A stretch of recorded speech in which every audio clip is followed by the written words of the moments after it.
Bienvenue à tous les pasteurs, séminaristes et fidèles présents à cette conférence en ligne de Nouveau Ciel Nouvelle Terre Shincheonji intitulée Témoignages sur les paraboles et la réalité des secrets du royaume des cieux.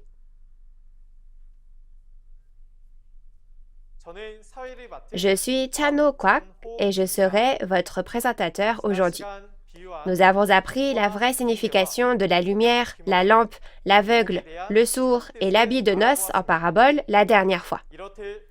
La raison pour laquelle nous pouvons témoigner du sens et de la vraie réalité des paraboles à Nouveau Ciel Nouvelle Terre Shincheonji Église de Jésus est d'abord que toutes les paraboles ont été ouvertes clairement puisque le temps promis est venu, et ensuite c'est parce qu'il y a le pasteur promis qui a vu et entendu tous les secrets cachés du royaume des cieux aux côtés de Jésus.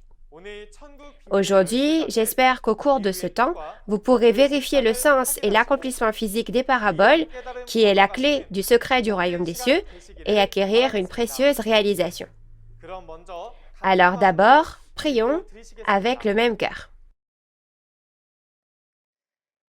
Dieu notre Père très saint, plein d'amour et de grâce, merci beaucoup de nous permettre de vivre dans l'amour de Dieu aujourd'hui encore.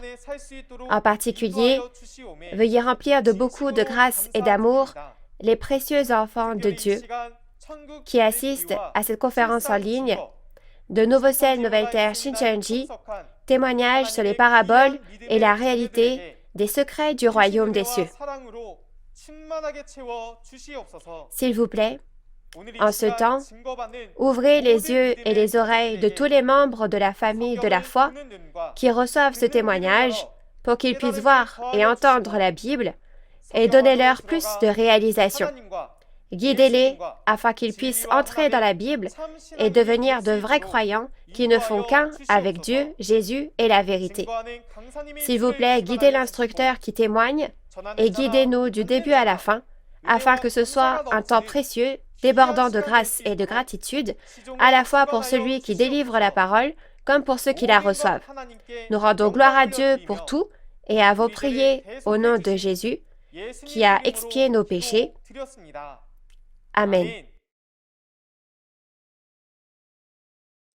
Témoignage sur les paraboles et la réalité des secrets du royaume des cieux.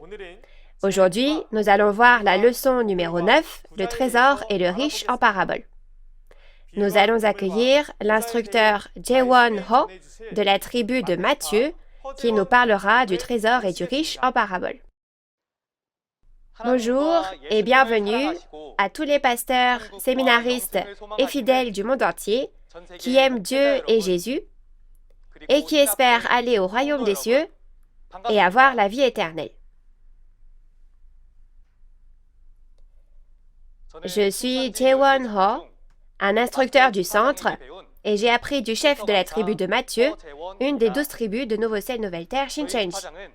Notre chef de tribu a lui-même appris du président de Nouveau Ciel Nouvelle Terre Shincheonji, Manny Lee. Merci beaucoup d'être présent à cette conférence en ligne d'aujourd'hui, intitulée Témoignages sur les paraboles et la réalité des secrets du royaume des cieux. Bien que nos dénominations et nos doctrines soient différentes, nous sommes tous des croyants qui placent leur espoir en Dieu et en le royaume des cieux.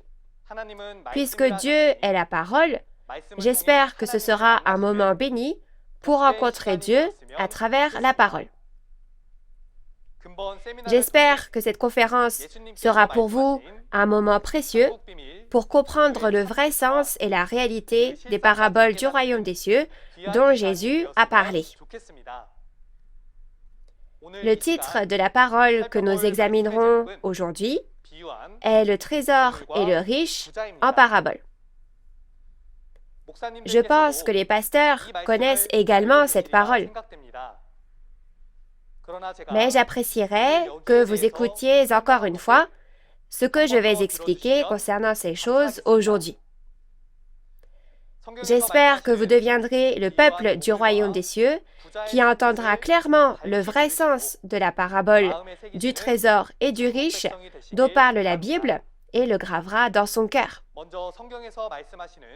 Tout d'abord, Il existe deux types de trésors dans la Bible, le trésor physique et le trésor spirituel, soit le trésor physique en parabole.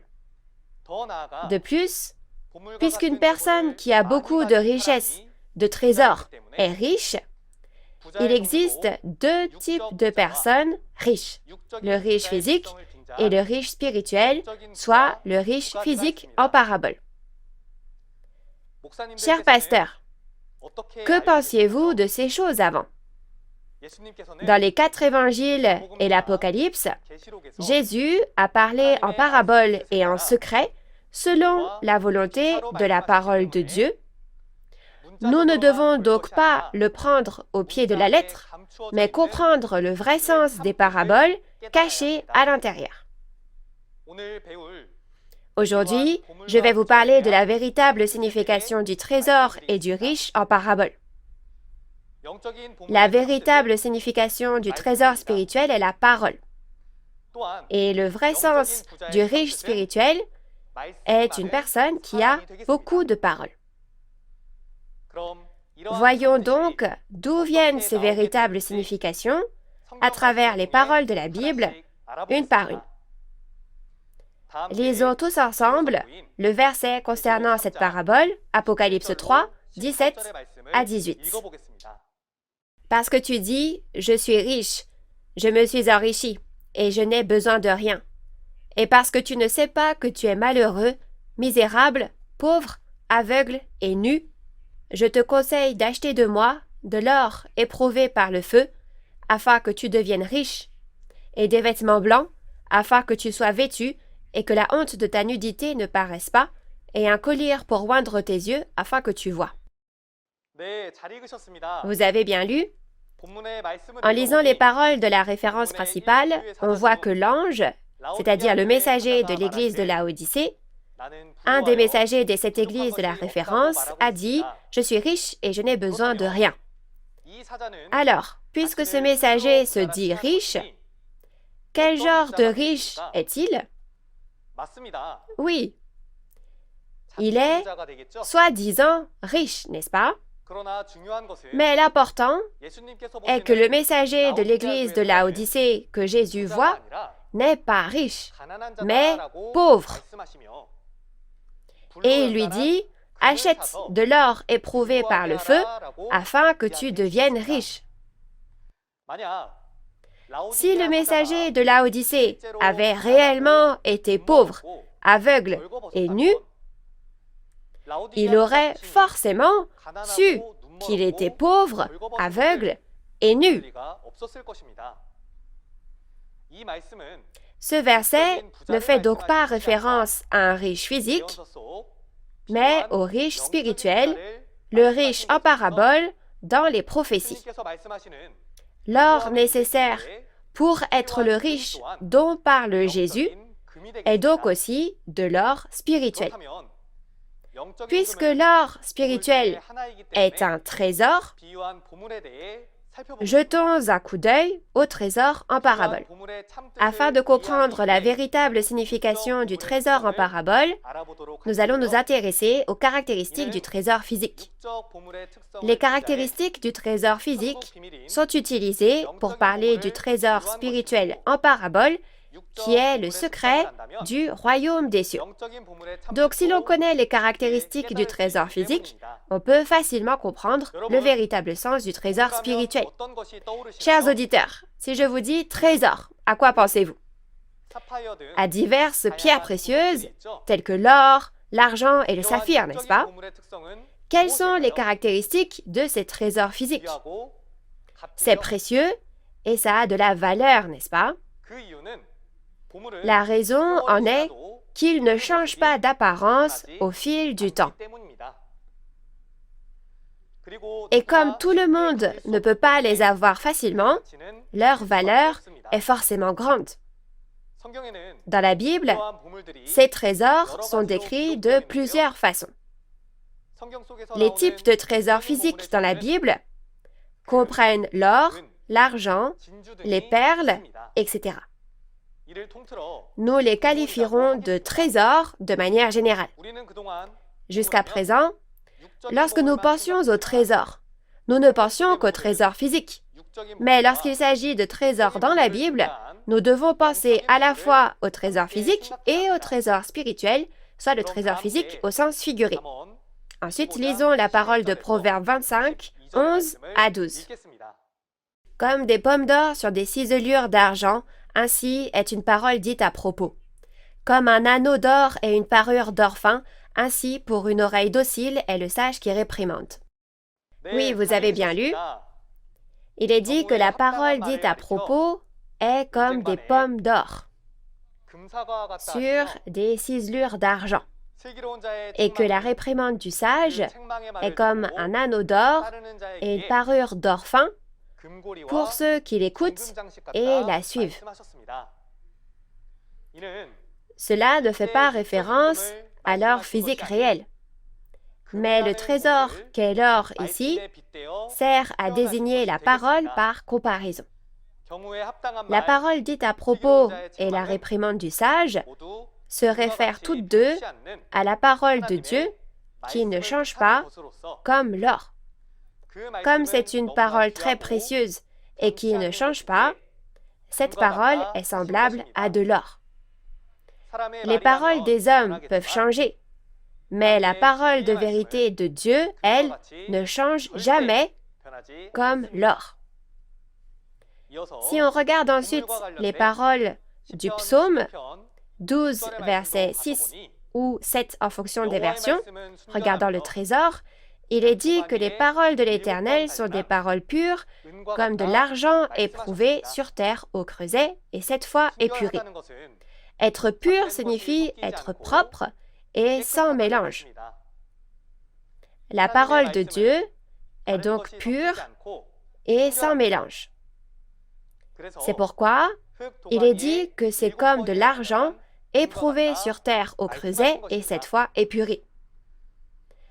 N'est-ce pas exempt d'impureté si c'est trempé 7 fois dans un creuset de terre? De cette façon, l'argent qui a été raffiné 7 fois est aussi une sorte de trésor et sa véritable signification est la parole. Dans notre vie quotidienne aussi, nous appelons la personne ou la chose que nous aimons mon trésor, n'est-ce pas? De cette façon, non seulement la parole de vérité que Dieu considère précieuse, mais aussi la personne qui a la parole de vérité sont considérées comme un trésor. De cette façon, comme nous le voyons dans Lamentation 4, verset 2, les fils de Sion sont considérés comme précieux.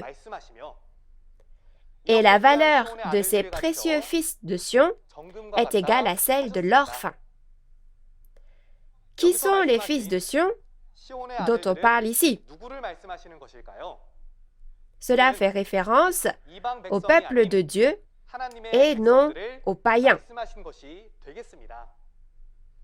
Le peuple de Dieu se distingue de nombreuses autres nations et ce sont aussi ceux qui ont reçu la parole de Dieu. Il a dit que ceux qui possèdent la parole de Dieu sont comme l'or fin. Et Jésus est aussi qualifié de pierre précieuse. Nous allons lire la parole de 1 Pierre 2, versets 4 à 5. Approchez-vous de lui, pierre vivante, rejetée par les hommes, mais choisie et précieuse devant Dieu. Et vous-même, comme des pierres vivantes, édifiez-vous pour former une maison spirituelle, un saint sacerdoce, afin d'offrir des victimes spirituelles agréables à Dieu par Jésus-Christ. Oui, vous avez bien lu. Il est dit que Jésus est une pierre vivante et précieuse. Une pierre précieuse vivante, soit une pierre qui a de la valeur, n'est-ce pas? Mais il est dit, vous-même, comme des pierres vivantes, édifiez-vous pour former une maison spirituelle. Donc, Jésus n'est pas la seule pierre précieuse, mais les 12 disciples de Jésus sont aussi 12 pierres précieuses. En résumé, ce que je viens de dire est la véritable signification du trésor spirituel. De plus, nous pouvons voir que la personne qui a la parole est aussi un trésor. Ainsi, on peut savoir que les fidèles qui ont la parole de Dieu sont aussi précieux qu'un trésor. Donc, chers pasteurs, séminaristes et fidèles, j'espère qu'à travers ce temps de conférence, nous aussi, nous serons remplis de la parole de Dieu et deviendrons le trésor de Dieu. Ensuite, lisons les paroles de Matthieu 25, 14 à 15 concernant le trésor. Il en sera comme d'un homme qui, partant pour un voyage, appela ses serviteurs et leur remit ses biens. Il donna 5 talents à l'un, 2 à l'autre, et 1 au troisième, à chacun selon sa capacité, et il partit. Vous avez bien lu? On parle ici du royaume des cieux en parabole. D'abord, quelqu'un, le maître, apparaît. Il doit partir en voyage dans un autre pays. Alors, il appelle ses serviteurs et après leur avoir laissé ses biens et être parti, il revient. Alors, qui est ce maître? C'est Jésus, n'est-ce pas? Jésus a promis qu'il reviendrait après être allé préparer une place. Donc, cela fait référence à Jésus qui revient comme promis. Jésus confie de l'or à chacun de ses serviteurs selon leur capacité. Que pensiez-vous qu'étaient les talents d'or mentionnés ici? Beaucoup de gens pensaient que ces talents représentaient le talent physique, soit nos facultés. Mais le talent est en réalité une unité de mesure pour compter la quantité d'or et d'argent, tout comme on dit 1 once, 2 onces ou 3 onces d'or. En d'autres termes, ce qui a été donné aux serviteurs n'était pas un talent au sens de faculté physique, mais de l'or. Jésus a donné à chacun de ses serviteurs respectivement 5 talents d'or, 2 talents d'or et 1 talent d'or. Les serviteurs ayant reçu 5 talents d'or et 2 talents d'or sont allés immédiatement faire du commerce et ont fait autant de profit qu'ils avaient reçu de talents d'or. Mais celui qui avait reçu un seul talent a creusé la terre et y a caché l'argent de son maître. Et Jésus qui revient fait le compte des talents d'or qu'il leur avait confiés. Ceux qui ont reçu 5 et 2 talents sont allés tout de suite faire du commerce et du profit, donc il les complimente en leur disant qu'ils ont bien fait. Et celui qui a reçu 1 talent d'or, il lui dit que ce qu'il avait reçu lui sera enlevé parce qu'il n'a pas fait de profit et qu'il est donc inutile, et il le chasse dehors dans les ténèbres où il y a des pleurs et des grincements de dents. L'or est l'un des types de trésors que nous avons appris aujourd'hui. Alors, vous tous qui écoutez ceci, est-ce que le talent d'or que Jésus le Maître a donné à chacun de ses serviteurs était de l'or véritable? Il ne leur a pas donné de l'or physique, mais de l'or spirituel, c'est-à-dire la parole. Alors, les serviteurs, avec cette parole comme de l'or, même si chacun en a une quantité différente, doivent faire de leur mieux pour faire du commerce et du profit. Puisque l'or mentionné ici est la parole, faire du commerce signifie ici l'évangélisation, le fait de prêcher la parole. Chers pasteurs, séminaristes et fidèles du monde entier, j'espère que vous graverez bien dans votre cœur les paroles de cette conférence que vous écoutez et que vous ferez de votre mieux pour partager la vérité que vous avez reçue de Jésus afin que nous puissions tous ensemble participer au salut. Nous avons vu le trésor en parabole. Ainsi, comme dans Apocalypse 3, versets 17 à 18, qui est le verset sur la parabole d'aujourd'hui, l'or que Jésus a dit au messager de l'église de Laodicée d'acheter, l'or éprouvé par le feu, n'est pas de l'or véritable, mais de l'or spirituel, c'est-à-dire qu'il lui dit de se remplir de la parole. Examinons maintenant les différents types de trésors spirituels. Il existe deux sortes de trésors spirituels. L'un est le trésor de Dieu et l'autre est le trésor de Satan. Le trésor de Dieu est la parole de vérité, mais le trésor de Satan est un faux trésor et fait référence à la fausse vérité. Dans Apocalypse 17, versets 4 à 5, il est dit que la prostituée de Babylone est parée d'or, de pierres précieuses et de perles. Cette prostituée est un faux pasteur qui reçoit la semence de Satan, qui est la fausse vérité, et est avec Satan. Il est dit que c'est un faux pasteur qui s'est orné de toutes sortes de fausses vérités, ce qui est comparé au fait d'être orné d'or, de pierres précieuses et de perles. En d'autres termes, l'or, les pierres précieuses et les perles que la prostituée possède sont les trésors de Satan et représentent la fausse vérité. Les trésors de Satan sont également décrits dans Apocalypse 18, verset 12. Il y a de l'or, de l'argent, des pierres précieuses, des perles, etc., qui appartiennent à Babylone, la demeure des démons. Encore une fois, ce ne sont pas de vrais trésors, mais cela fait référence à la fausse vérité. En voyant cela, j'espère que nous nous remplirons de la parole de Dieu, qui est la vraie vérité, et non de la fausse vérité, qui est le trésor de Satan, et deviendront le trésor de Dieu. De cette façon, nous avons vu le trésor de Satan. La raison pour laquelle nous pouvons comprendre les trésors dont on parle en parabole est que leur accomplissement physique est apparu. La réalité du trésor de Dieu au premier avènement était Jésus et ses disciples qui ont reçu la parole et la parole de vérité.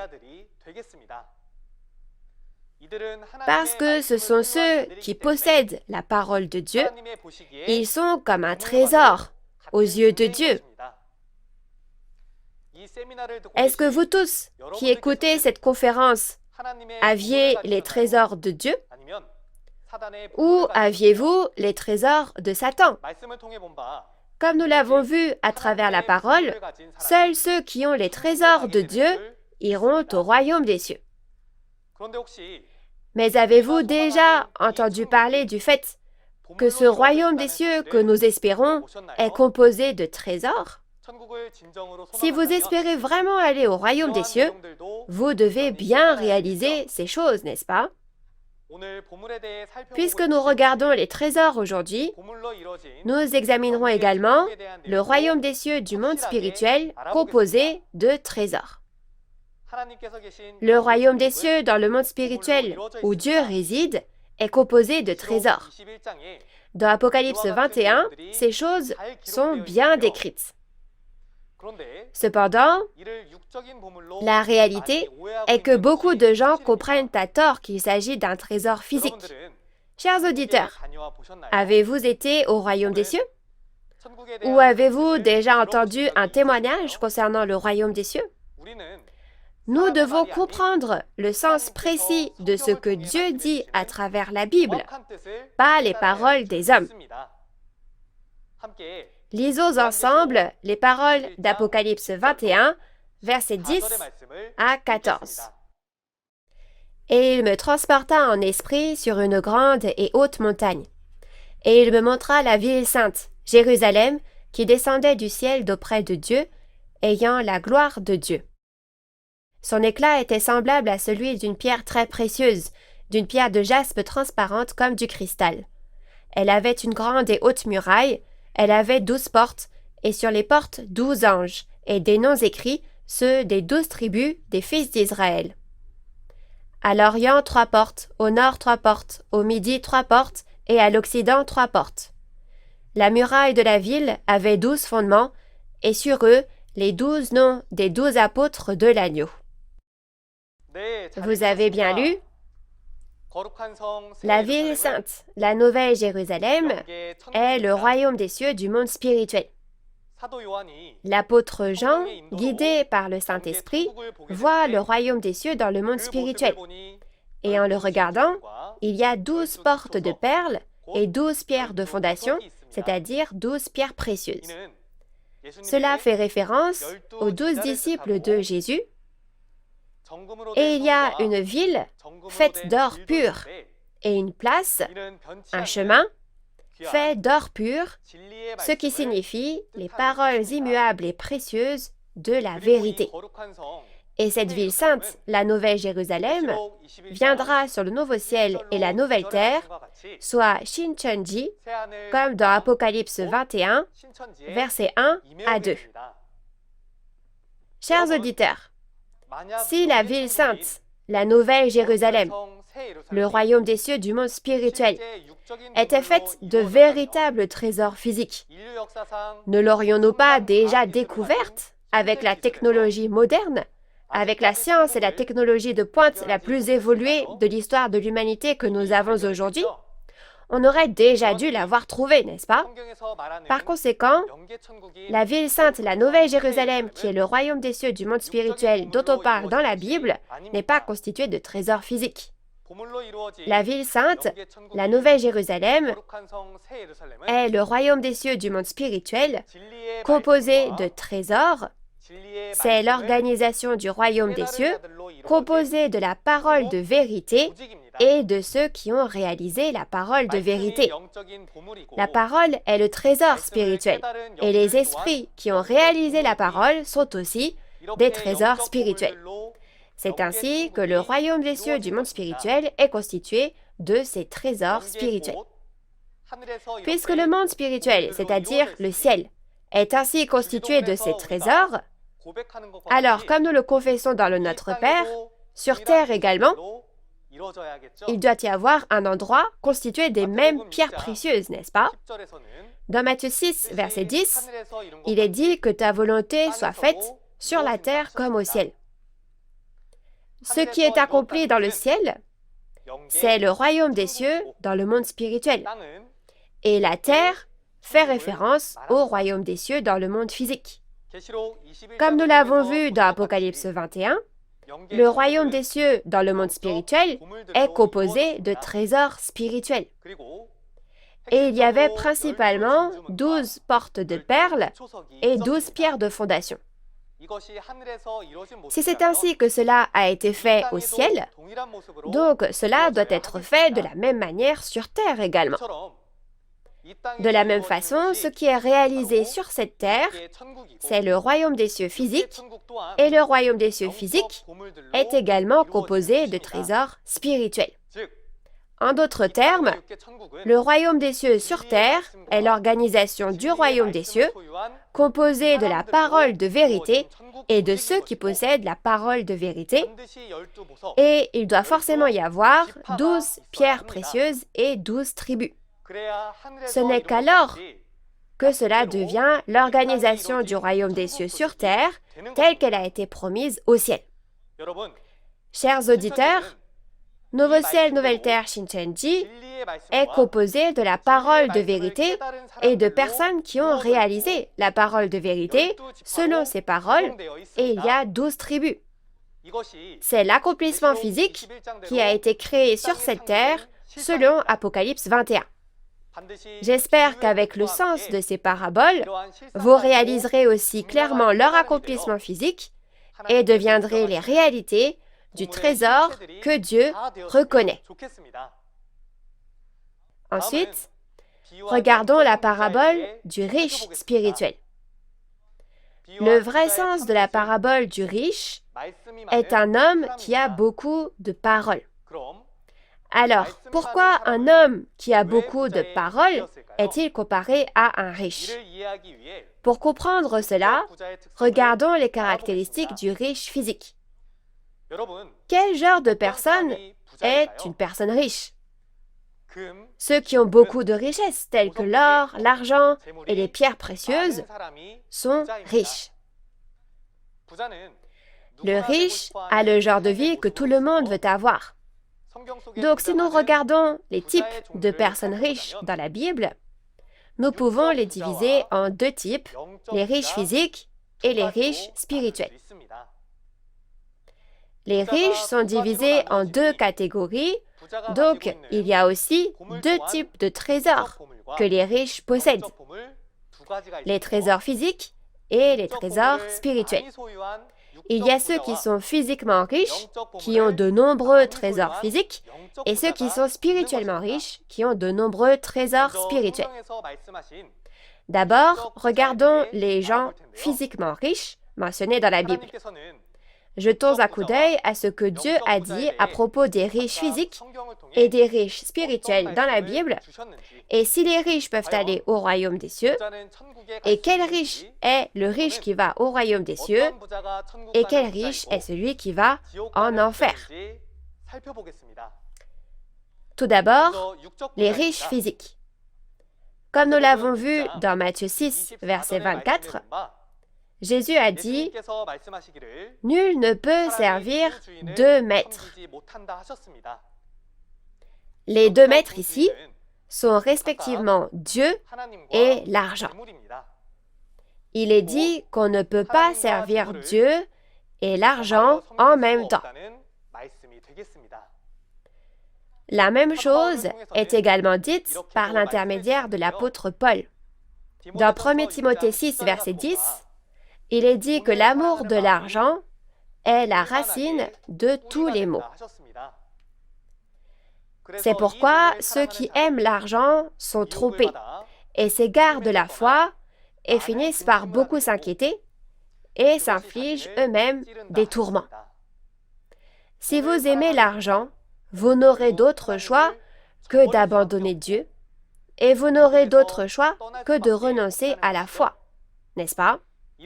C'est pourquoi Jésus a dit qu'il est difficile pour un riche d'entrer au royaume des cieux, et il a utilisé la parabole selon laquelle il est plus facile pour un chameau de passer par le trou d'une aiguille que pour un riche d'entrer au royaume des cieux. Cela ne veut pas dire que les riches ne peuvent pas aller au royaume des cieux, mais c'est un enseignement selon lequel, pour aller au royaume des cieux, nous devons abandonner notre amour pour les choses matérielles. Si le riche est une personne avec beaucoup de biens matériels comme ceci, examinons la véritable signification du riche spirituel à travers les caractéristiques du riche physique. Tout comme il y a deux types de trésors spirituels, il y a aussi deux types de riches spirituels. Premièrement, l'homme riche de Dieu est celui qui possède beaucoup de trésors de Dieu, la parole de vérité, et ce type de riche ira au royaume des cieux. Cependant, parce que les trésors spirituels ne sont pas seulement les trésors de Dieu, mais aussi les trésors de Satan, il y a aussi les riches de Satan.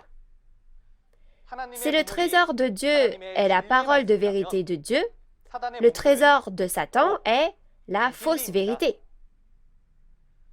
Une personne qui en a beaucoup est l'homme riche de Satan, et son résultat sera l'enfer et non le royaume des cieux.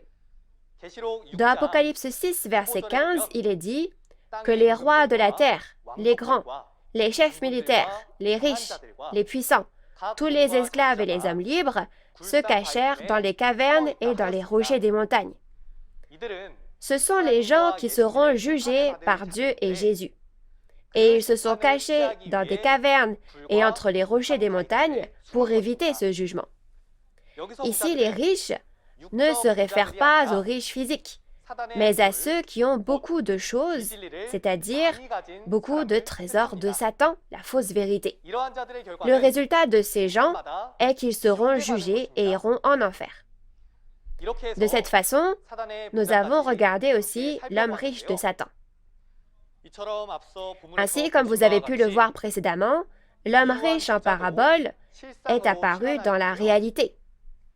Au premier avènement, les riches appartenant à Dieu étaient Jésus et les 12 disciples. Jésus et ses disciples étaient remplis de la parole de Dieu et le résultat est le royaume des cieux. Chers pasteurs, séminaristes et fidèles, en utilisant la Bible comme un miroir, nous devons regarder si nous sommes les riches de Dieu ou les riches de Satan et rencontrons à tout prix le vrai pasteur de Dieu et remplissons-nous de la parole de vérité afin que nous puissions devenir des enfants de Dieu qui jouissent des bénédictions du royaume des cieux et de la vie éternelle. Passons maintenant à la conclusion de la parole d'aujourd'hui. Le trésor en parabole est la parole de Dieu qui ne change pas et est précieuse comme l'or. Et le riche en parabole est un homme qui a beaucoup de paroles. La parole de Dieu est comparée à un trésor par comparaison aux choses du monde, mais en réalité, c'est la parole de Dieu qui sauve notre esprit. Elle ne peut être comparée à aucun trésor du monde. La parole de vérité de Dieu nous libère du péché et nous donne le salut, la vie éternelle et le royaume des cieux. Alors débarrassons-nous de l'avidité pour les trésors physiques et abandonnons la fausse vérité qui est la fausse richesse et devenons riches, des riches qui possèdent la parole de Dieu, afin que nous puissions tous atteindre le salut ensemble. Avez-vous bien écouté la parole d'aujourd'hui? Réalisons tous les secrets du royaume des cieux. Jésus a dit que si vous ne réalisez pas les secrets du royaume des cieux, vous ne pouvez pas aller au royaume des cieux. Alors en ce temps, le vrai sens des paraboles des secrets du royaume des cieux est clairement témoigné parce que ce que Jésus a dit en parabole s'est accompli et la réalité est apparue comme promis parce que le temps est venu. Nous devons le savoir à tout prix. Dans la leçon suivante, un autre instructeur des 12 tribus de Nouveau Ciel, Nouvelle Terre, Shincheonji, témoignera très clairement de l'eau, la source et le fleuve en parabole. Le prochain instructeur est un meilleur instructeur que moi. Alors j'espère que la prochaine fois aussi, vous écouterez et réaliserez clairement. Pasteurs, séminaristes et fidèles qui avez donné de votre précieux temps pour écouter la parole, je crois que Dieu qui voit cela sera sûrement très content. Maintenant, pour finir, dans le sens où nous sommes un en Dieu et en Jésus, j'aimerais que l'on puisse clamer ensemble « We are one ». Quand je dirai « We are one », veuillez lever le doigt et le clamer ensemble.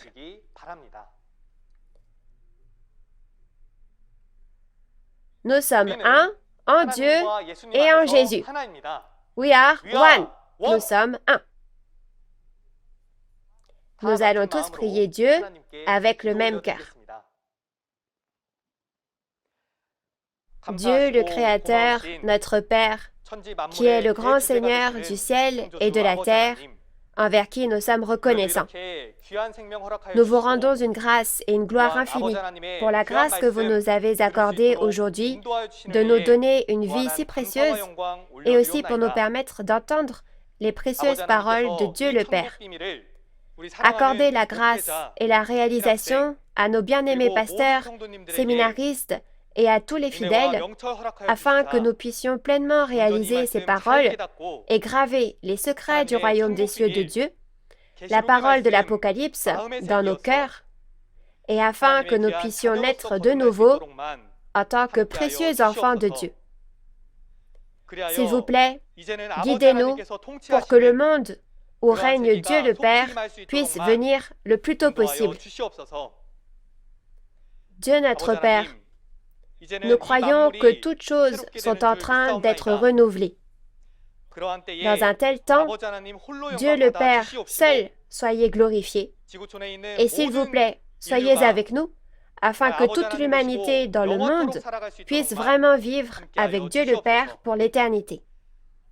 Nous espérons que vous entendrez toutes ces prières et nous prions dans le nom saint et miséricordieux de Jésus-Christ. Amen. Merci d'avoir écouté jusqu'au bout.